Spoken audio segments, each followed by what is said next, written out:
সঠিক পরিচালনা করছেন ভারতবর্ষের সবচেয়ে জনপ্রিয় মুখ্যমন্ত্রী, বাংলার প্রিয় মুখ্যমন্ত্রী, আমার আপনার প্রিয় মুখ্যমন্ত্রী, আমার আপনার প্রিয় মুখ্যমন্ত্রী, আমার আপনার প্রিয় মুখ্যমন্ত্রী, প্লিজ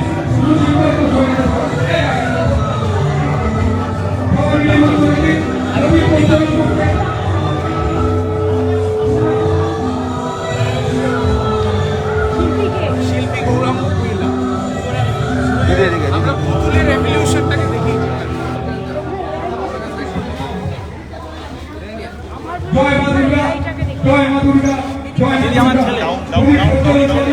ভারতবর্ষের সবচেয়ে জনপ্রিয়তম বাংলার প্রিয় মুখ্যমন্ত্রী মাননীয় শ্রীমতী মমতা বন্দ্যোপাধ্যায় আমাদের সামনে আমাদের মঞ্চে আসছে। সবাই মিলে একবার উল্লু করে দিয়ে ওনাকে স্বাগত জানান। স্বাগতম, স্বাগতম, স্বাগতম, স্বাগতম, স্বাগতম, স্বাগতম, স্বাগতম। প্রথমে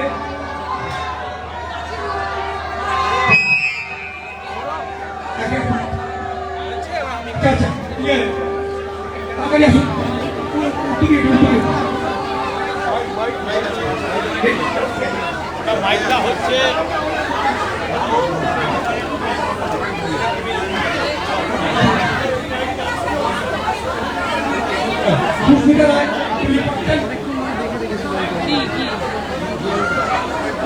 আটকে যাচ্ছি জল না জল খাওয়া দিচ্ছি আমি সুমন করে হাতে কিছু পাবো কিনা ভগবান জানে।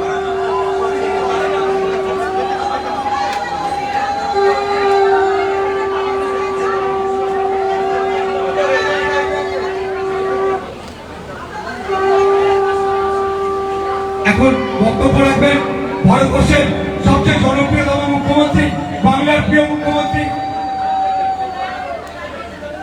দুজন প্রেসিডেন্ট এবং চেয়ারম্যান।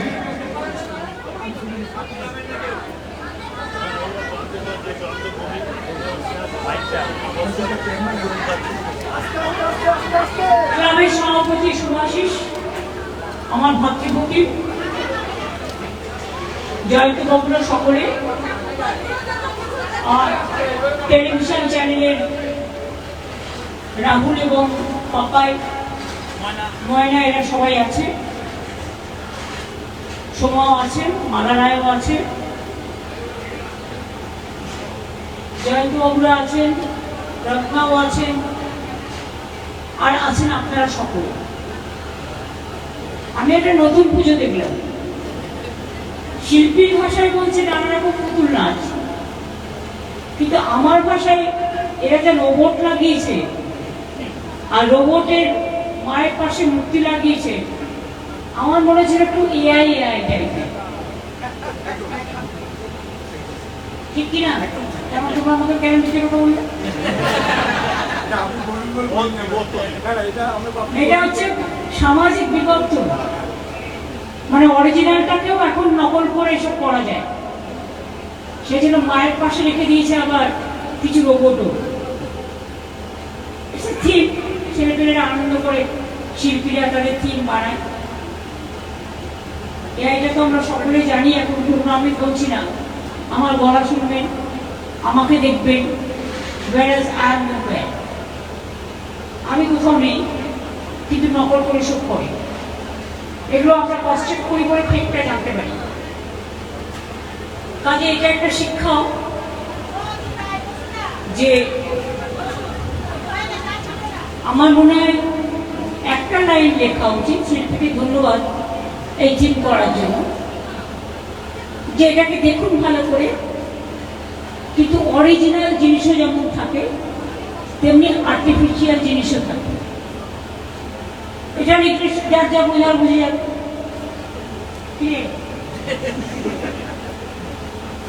রোবট সব করতে পারে, যেটা আপনি যদি আপনি মেশিনে পুঁতে দেন, মানে পুশ করে দেন, ক্যাসেটটা ঢুকিয়ে দেন, কিন্তু মেশিন যদি খারাপ হয়ে যায় তাহলে অপারেশন টাইমে কি হবে? তখন মানুষের ব্রেনকে কাজে রাখতে হবে। অর্থাৎ রোবটের সাথে কিন্তু হিউম্যান টাচকেও রাখতে হবে। মনে রাখবেন, সব কিছুকে করা গেলেও মানুষের যে হিউম্যান ব্রেন, হিউম্যান টাচ। ধরুন আপনি একটা রাস্তায় হাঁটছেন, আপনাকে কেউ বলে দিচ্ছে না, সামনে হাঁটতে হাঁটতে আপনি দেখবেন একটা গর্ত পড়লো, আপনাকে পেছন থেকে কেউ ইশারা করে, আরে গর্ত আছে, আমাকে সাবধান হয়ে যেতে হবে, আমাকে গর্তটাকে এড়িয়ে চলতে হবে। কে বলে? দেখবে খাড়াই আছে, মানসিকতা নেই, আমাদের ব্রেন থেকে মেসেজটা পাঠায়। এটাই হচ্ছে মানুষের তৃতীয় নীতি, অ্যালার্ট করে দেয়। গরমে হাত দিলে আপনার হাত পুড়বে, এটা অ্যালার্ট করে দেয়। বরফ খেলে ঠান্ডা লাগবে, এটা অ্যালার্ট করে দেয়। কাজে আইডিয়াটা যে শিল্পী করেছেন অনেক কষ্ট করে করেছেন, ভালো করে করেছেন এবং অনেক পুতুল নাচও দেখিয়েছেন। আর মায়ের মূর্তি চিরকালই ওদের ভালো হয়, খুবই সুন্দর হয়েছে। অজয় সমুদ্র যেমন করেছে পাথরের খোদাই কাজ করে, বিবেকানন্দ স্পোর্টিং ক্লাবও আছে ওদের পাশে। আরে একটা ক্লাব আমি চলে আসার পরে আমাকে বলছে তখন ওই অলরেডি বেরিয়ে এসছে অনেকক্ষণ, একটু আমার একটু না না না বলে দিয়ে আসবো সবাই, ওই যেখানে পুকুরে আমি একটু প্রতিবার কাটানো পুকুরটা এবারে ঠিক আছে, তুই একবার গিয়ে তোমাকে একটু দেখে আসি। হ্যাঁ বলি দিদি শুনতে পাইনি, তোমরা চলে যাওয়ার পরে বলেছি, হ্যাঁ অমরদীপ বলে আসিস, বলে তোমাদের নামটা বলেছে। এবং আপনাদের সকলকে অনেক অনেক সম্মান জানাই, শারদীয়া শুভেচ্ছা জানাই। আগে পুজো শুরু হতো ষষ্ঠীর দিন, আর আমি উদ্যোক্তা মহালয়ের দিন পুজো শুরু করি। মহালয়ের আগের দিন প্যান্ডেল উদ্বোধন করি, আর মহালয়ের দিন থেকে দেবী মূর্তি উদ্বোধন করি, আর সব মানুষের পুজো পুজো ভাব থাকে। আর 3 দিনই কি পোষায়?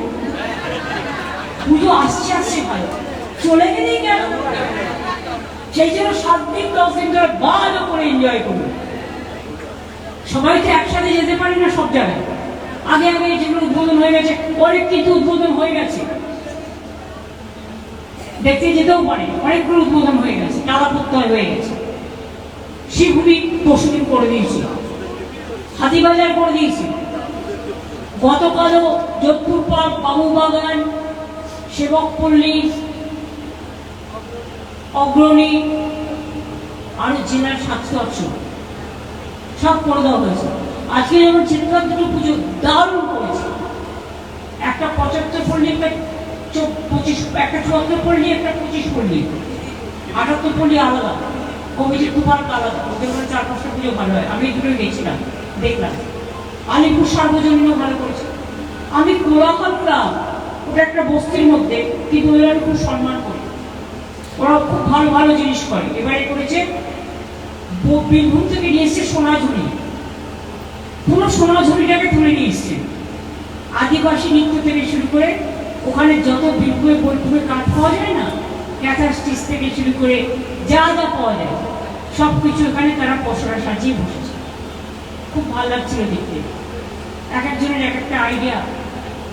আমি যেমন কোলাহল দেখলাম, বরিশা সহজে বরিশাতে ক্লাবরা একবার পুজো করেছিল, ওই মায়ের কোলে শিশু ছিল, ওরা ওইটা করেছে এবার।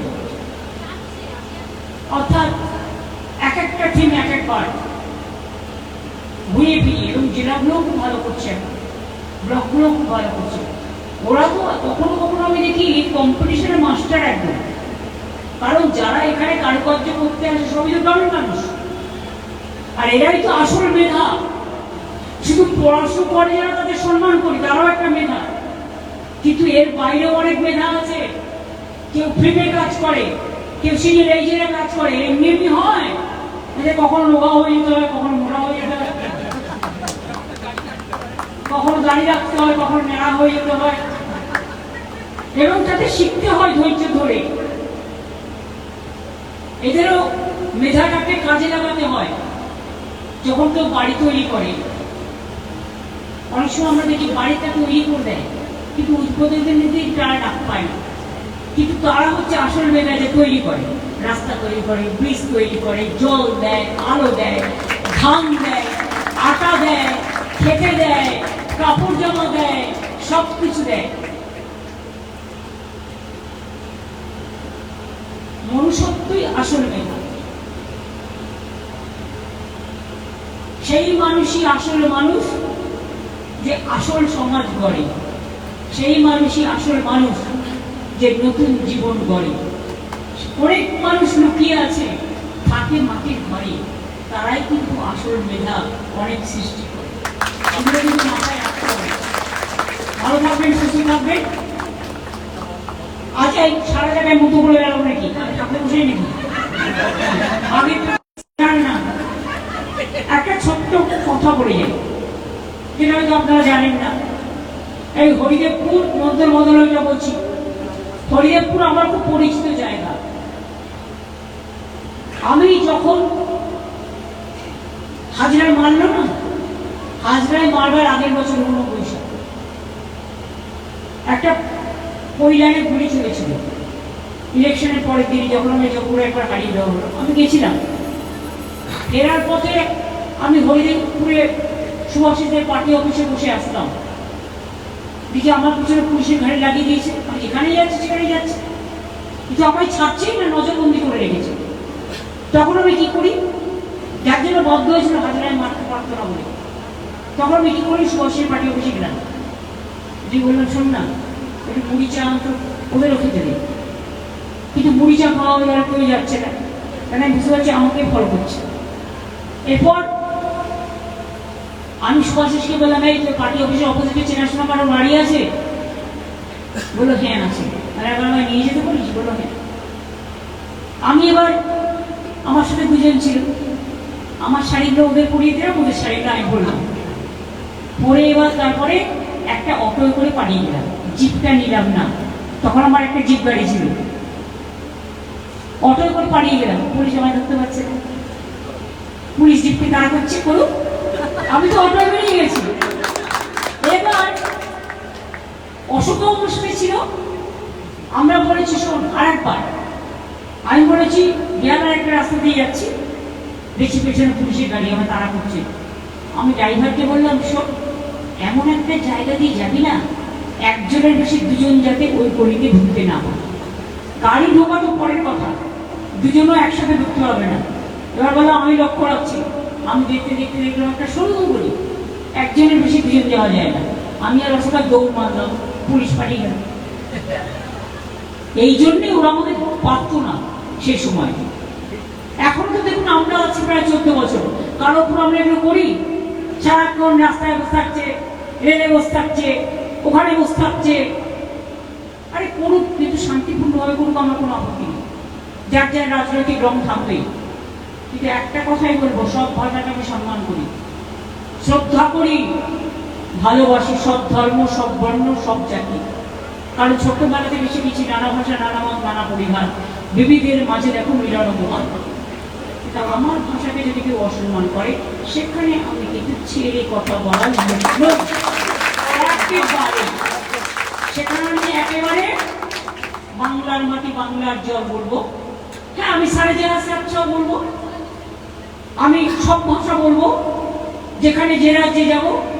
কিন্তু আমার রাজ্যে আমি আমার মাতৃভাষা ও ইংরেজি গান শুনলেও বলবো, হিন্দি গান শুনলেও বলবো, সংস্কৃত গান শুনলেও বলবো, কিন্তু সকালবেলায় ঘুরতে ঘুরতে মাটা বলবো।